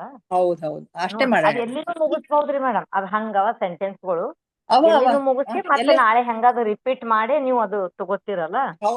ನಡೀತದ್ರಿ. ಮಾಡೋಣ ತಗೋಳ್ರಿ ಮೇಡಮ್. ನಂಬಲ್ಲಿ ಏನ್ ನಡೀತದ? Okay madam. 20-25 ಮುಗಿಸಣ್ರಿ. ಸಾರಿ ಮೇಡಮ್, ಇವತ್ತು ಸ್ವಲ್ಪ ಡಿಸ್ಟರ್ಬ್ ಆಯ್ತು ಧ್ಯಾನದೊಳಗ. ಅದು ಗೊತ್ತಾಗ್ಲಿಲ್ರಿ ಮೇಡಮ್. ಎಲ್ಲಿ ನಿಮ್ ಇದ್ರಲಿಂದ ಆಗ್ಲಿಕತ್ತೇನ್ರಿ ಅದು? ಗೊತ್ತಾಗ್ಲಿಲ್ಲಲ್ರಿ. ಅದು ಚಾವಿ ಬೇಕಾಗಿತ್ತಂತ ನನ್ ಮಗನಿಗೆ. ಅದ್ರದೊಂದು ಕಾಪಿ ಇದು ಅಷ್ಟು ಪೇಶನ್ಸ್ ಇರಲ್ಲ ಅವ್ರಿಗೆ. ಇರಲ್ರಿ ಮೇಡಮ್. ಇದ್ರದೆಲ್ಲ ಅರ್ಥ ಆಗಲ್ಲ. ಇನ್ನೊಂದು ಅದು ಚಾವಿ ಕೊಡ್ಲಿಕ್ಕೆ ನಿಮ್ಮ ಅಂಬಿಕಾ ಇಲ್ಲೇನ್ರಿ? ಹೋಗ್ಯಾಳಲ್ಲ ಇಲ್ಲ ಅದೇನೋ ಹತ್ಲಿಲ್ಲ ಅಂತ ಒಳಗ್ ಇನ್ನೊಂದ್ ಕಾಪಿ ಇತ್ತು. ಅದ್ರದ್ದು ಇನ್ನೊಂದ್ ಪ್ರತಿ ಇತ್ತು. ಅದು ನನ್ ಕಡೆ ಪರ್ಸ್ನಾಗ ಅಲ್ಮರಿ ಹೋಗಿತ್ತು. ಇಲ್ಲ ಮೇಡಮ್ ಏನಿಲ್ರಿ. ಅಷ್ಟೊತ್ತಿ ನಾವು ಬ್ರೀದಿಂಗ್ ಶುರು ಮಾಡಕ್ ಕಾನ್ಸಂಟ್ರೇಟ್ ಮಾಡಿರ್ತೀವಲ್ಲ, ಏನ್ ಅನ್ಸಲ್ರಿ ಮೇಡಮ್. ಎಷ್ಟು ವರ್ಷದಿಂದ ಅದ್ ಎಷ್ಟ್ ದಿವ್ಸದಿಂದ ಹೇಳ್ಲಿಕ್ಕೆ ಹತ್ತಿರಲ್ಲ, ಏನ್ ಅನ್ಸಲ್ರಿ. Okay madam. Okay, thank you. ಮತ್ತೆ ಯಾರು ಶೇರ್ ಮಾಡ್ಕೋತೀರಿ? ಹಲೋ ಹಲೋ ಸರೋಜಿನಿ ಮೇಡಮ್, ಇನ್ನ ಧ್ಯಾನದಾಗ ಹೋದಂಗ ಕಾಣಿಸ್ತಾರ. ಗಂಗಾ ಹೇಳಮ್ಮ. ಹಾ ರೇಖಾ, ಧ್ಯಾನ ಚೆನ್ನಾಗಿತ್ತು. ಡೀಪ್ ಇತ್ತು, ಬಹಳ ಎನರ್ಜಿ ಬಹಳ ಇತ್ತು. ಹೌದಾ? ಚೆನ್ನಾಗ್ ಅನಿಸ್ತು. ಓಕೆ ಮತ್ತೇನಿದಾಗ್ಲಿಲ್ಲ, ಬಟ್ ಚೆನ್ನಾಗಿ. Okay thank you. ನಾಳೆಯಿಂದ ಸ್ವಲ್ಪ ನಂದು ಅದೇ ಇವು ಕನ್ನಡ ಎಕ್ಸಾಮ್ 21ಕ್ಕೆ ಸ್ಟಾರ್ಟ್ ಅಲ್ಲ. 3 days ಫುಲ್ ಅದೇನ್ ನಮ್ಗೆ ಅಲ್ಲೇ 9 ಆತೋ ಏನೋ ಗೊತ್ತಿಲ್ಲ. ಹೌದಾ? ಅಷ್ಟು ಪೂರಾ 9 ತನ ಮಕ್ಕಳಿಗೆ ಹಿಡ್ಕೊಂಡ್ ಕೂಡ್ಬೇಕಾ ನೀವು? ಕೂಡ್ಬೇಕ್ರಿ. ಆಯ್ತು ಹೇಳಮ್ಮ. ವಿಡಿಯೋ ಜಲ್ದಿ ಬಂದ್ ಜಾಯಿನ್ ನೋಡ್ರಿ ಮೇಡಮ್. ಈಗ ಏನ್ರಿ ಮೇಡಮ್ ರೀ? ಹೇಳ್ರಿ. ನೋಡ್ರಿ ಕುಂತೇವ್ ನೋಡ್ರಿ ಸ್ಕೂಲ್ನ್ಯಾಗ. ಅಬ್ಬಾ ಆ, ನೀವು ನೋಡು. ಸ್ಕೂಲ್ನಾಗ ಇದ್ದೀರಿ ಅಬ್ಬಾವು. ನೋಡ್ರ ಅವ್ರಿಗೆ ನಾಳೆಯಿಂದ ಇರಕ್ಕಿದ್ದೀನಿ ಇವತ್ತು ಅದಾರ ಹಾ. ನೋಡ್ರ. ಹಿಂದುಳಿದ ಮಕ್ಕಳನ್ನ ಓದಿಸ್ತಾ ಇದ್ದೇವ್ ನೋಡ್ರಿ. ಅದೇ ಅದ್ರಿ ಈಗ ಅಲ್ಲಿ ಆ ಗಂಗುಂದು ಹಂಗೆ ಅದ್ರಿ, ಅದು ಸ್ಲಮ್ ಏರಿಯಾ ಅದಂತ್ರಿ. ಆ ಮಕ್ಕಳ ಸಲಗೆ ಅವ್ರ ಹೆಡ್ ಮಿಸ್ಟ್ರೆಸ್ ಅಲ್ಲೇ ಒಂದ್ ರೂಮ್ ತಗೊಂಡು ರಾತ್ರಿ ತನಕ ಅವ್ರಿಗೆ ಇದು ಮಾಡ್ಬೇಕು, ಮನಿಗೆ ಕಳ್ಸೋದಿಲ್ಲ, ಅವ್ರೆಲ್ಲ ಕೂಡ್ಸ್ಕೊಂಡ್ ಓದಿಸ್ಬೇಕಂತ. ಈಗ ಹಂಗ ಅದಾರ, ಈಗ ಒತ್ತಡ ಅದ ಬಾಳಷ್ಟ. ಬಾಳ ಒತ್ತಡ ಅದರಿ. ಈ ಎಕ್ಸಾಮ್ ಮುಗಿಯತನನು ನಮ್ದು ಚಂದ ಇಲ್ಲ. ಅದ್ರಾಗ ನನಗ 3 ಸಬ್ಜೆಕ್ಟ್ ಅವಲ್ರಿ, ಆಯ್ತಾಯ್ತು. ಕನ್ನಡ, ಯಾವ್ಯಾವ್? Social, English. ಮೂರು ಹೇಳ್ತೀರಾ?